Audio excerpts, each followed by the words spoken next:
Well, if you haven't guessed by now, yes, I am back on the road finally. Been over a month since I've gone anyplace, so it's, what is it, January 8th now? And it's 13 degrees outside.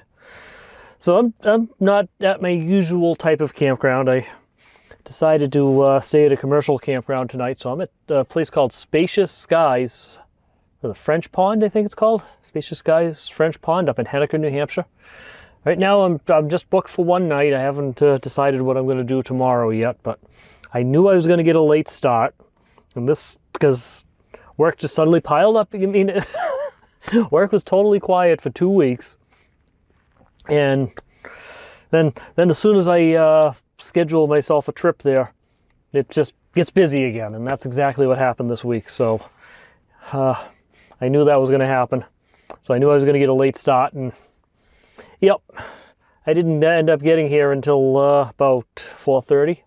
Didn't have much light left or anything. That's why I didn't pull the camera out. I had to spend my time trying to get things set up, and things got scattered during the downtime and everything, so it took a while to find everything. So, but we're getting there. We're getting there. But nice thing about this campground, it's got electricity, so I've got the oil-filled radiator right here up and running.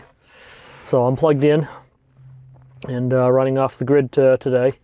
So right now my plan is still to head up to the White Mountains. I really want to get up there, see if there's any snow up there. There's traces of snow over here in Henniker on the ground, but not much, so I'm hoping there'll be more. But I knew I was going to get a late start, and I knew if I tried to go shoot all the way up to Lincoln, for example, I wouldn't be getting there until after dark. So, and that's exactly what would have happened. So this was only about an hour or so, well, hour and a half with traffic this time, so because of the rush hour traffic I hit. But yeah, I pulled in about 4:30, so not too bad. And just spent the evening getting the van organized and things like that, and then made myself some dinner. And already ran into the subscriber that invited me here, so let me know if this place is open. So he just happened to be driving in just as I was at the office finding the information where to pull in and everything. So hey, that worked. I'll probably see him later. But checkout time is tomorrow at 11 a.m., so I've got some time. But I'm here tonight, and having some dinner finally. It's almost 8 o'clock, but it's just been so busy trying to get everything organized there. I didn't get to dinner yet, so now we're having dinner. But the best part is, now that we're back on the road again, we can have another root beer review. So tonight we're having, I've had this one before, so brownie caramel cream root beer. I know this one's really good, but let's do a full review of it anyway, just so you can see how good it is. By the way, I'm thinking, and I'd love to hear some opinions on this, but I'm thinking of taking all the segments. I mean, I'm not a big fan of YouTube Shorts,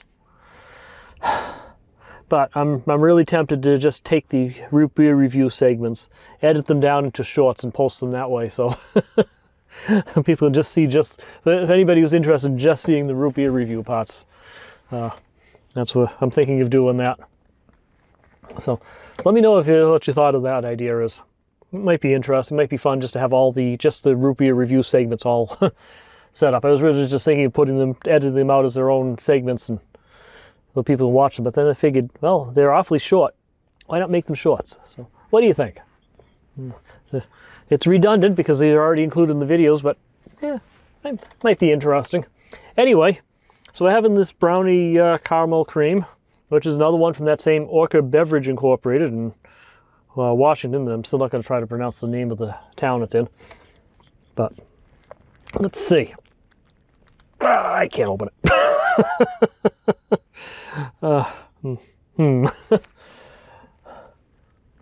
Okay.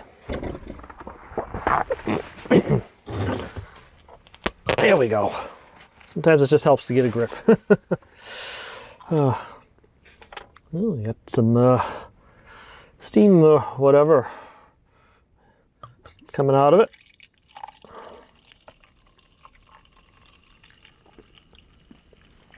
Won't get any points for having a good head on it.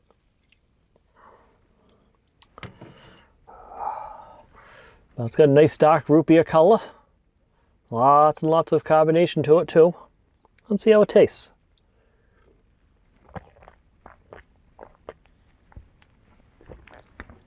As expected, real good.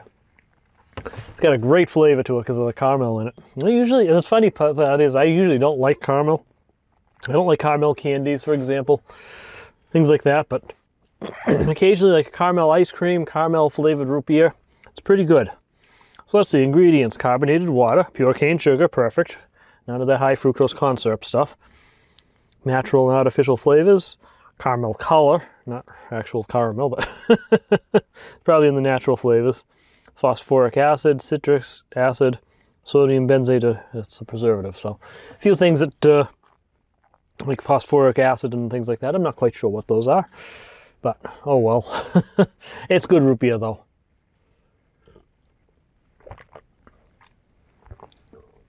In fact, it's one of my favorites. Ah, man, it's cold out there. It's down to 12 out now. I can still hear the wind whipping. The weather station's still saying 0 on the wind speed though, which is unfortunate. So I'm not sure what's going on there, but had dinner, had dessert, washed the dishes, all that fun stuff. Still need to clean up and get ready for bed, but one more thing I want to talk about here. And yes, I'm sure you guys are probably getting pretty bored of seeing the inside of my van by now, because this is the third video that's been all inside. But well, this video is not done yet. We'll show some scenes around the campground after this. But I started some work on my closet project. Didn't get as far as I wanted to. So this whole big stack of bins is the work I've done towards my closet here. Not the bins themselves, but the wooden base down the bottom here. So I started building that up. That's going to be the base of my closet. Right now it's not even close to finished. They had to secure everything in place, and things are kind of loose. The top is just sitting on top of it, so I don't want to do a panic stop right now. This whole thing's going to come flying forward, but so I didn't quite get as finished as much as I wanted to. The actual front of it's going to be about here. I know you can't see it through this oil-filled radiator right here, but I'm going to be cutting this section off and fitting it better into the side of the bed. That's part of the plan. And it's going to be interesting. Let me see if I can get this out of the way here.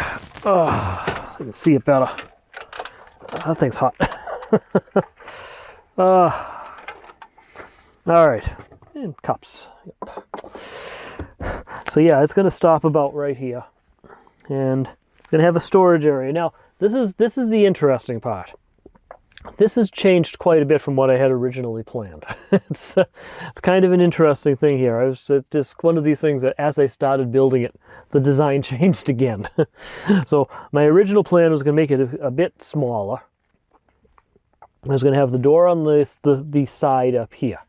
So I'd have to open it up, reach things in, reach in to get things, I should say, and then close it. As I got to building this and sitting here, I realized that's not the best design.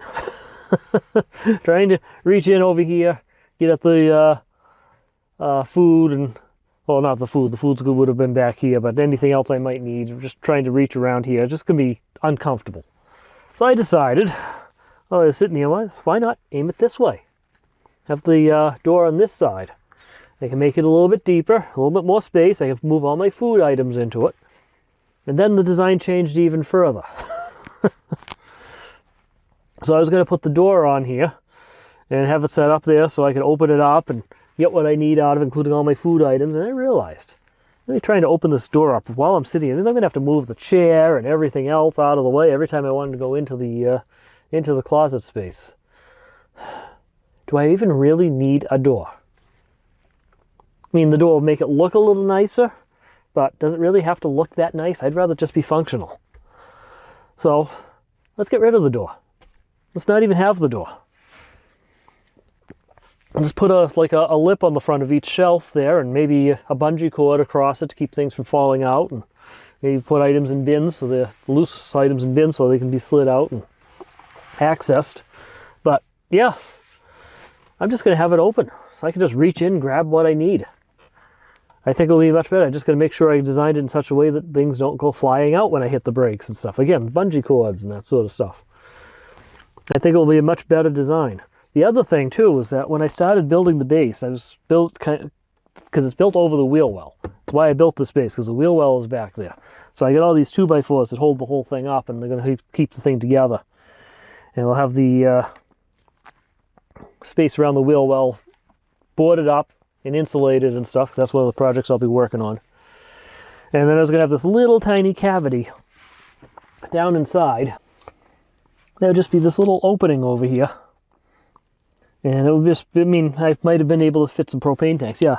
The other thing too is that I left a gap here so my canopy frame will stick into there too, because it was a little bit too long. It stuck out from under the bed, so I left a compartment for that. So that's another reason why I had this big base for the cabinet.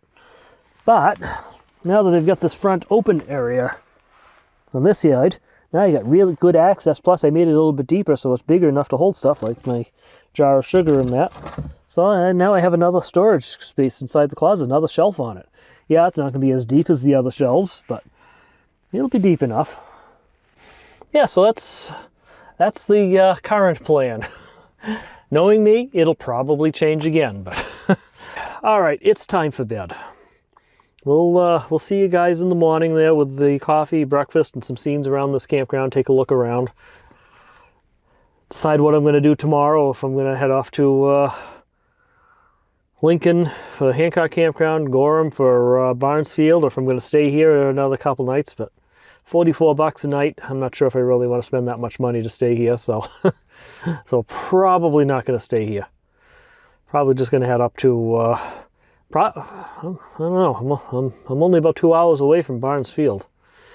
Maybe I might go up to Barnesfield tomorrow and then Lincoln, New Hampshire, Hancock Campground Friday night. Do a different campground every night this trip. Might be interesting. It's too cold to do much stuff outside anyway. It's a possibility. Anyway, I'll see you guys in the morning.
Brr, it's cold out there, and the furnace is about to turn on, so you're about to have some background noise here. But anyway, it's cold.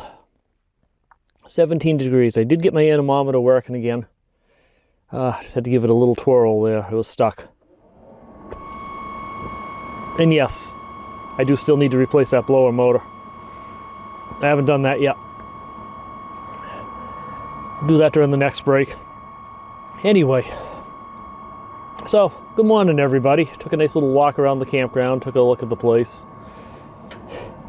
Yeah, it's not a bad little place. Not my preferred style of campground, but it's not bad. It's nice and quiet here, at least this time of year. I don't know if it's the same in the winter time, but this time of year it's nice and quiet.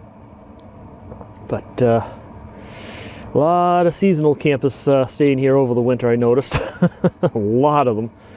Only a few sites open for people like myself that are just passing through. But yeah, I'm not going to stay another night. This is enough. I want to head up someplace with some hiking trails and that, so So we're going to get packed up and head on out here, but not a bad little stopover. Anyway, all right. So the other problem I'm dealing with, my battery's not charging. It got too cold and the charging's turned off again. Man. So I'm trying to get some heat to go back there and, oh wait, nope, I see positive power coming. Maybe it's come back. Maybe the charge is turned on again. I see 4 amps going in. Means the charge is engaged. Let's see. Let's see. See if we connect in. Wait for it to link. Yay, charging's back on again. All right, good. We're good. All right, but yeah, it did turn off overnight because it got too cold. It's what it's supposed to do. It did what it was supposed to do, but means I definitely got to work on putting some heating pads around that battery. So that's one of the projects I got to work on. But for now, it is charging at least. All right. So this is where we're going to end today's video, and we'll catch you in the next one anyway. But next one will be moving campgrounds and a few other things too. So anyway, in the meantime, remember, slow down, enjoy life, and always be kind. We'll catch you guys in the next one. Thanks for watching.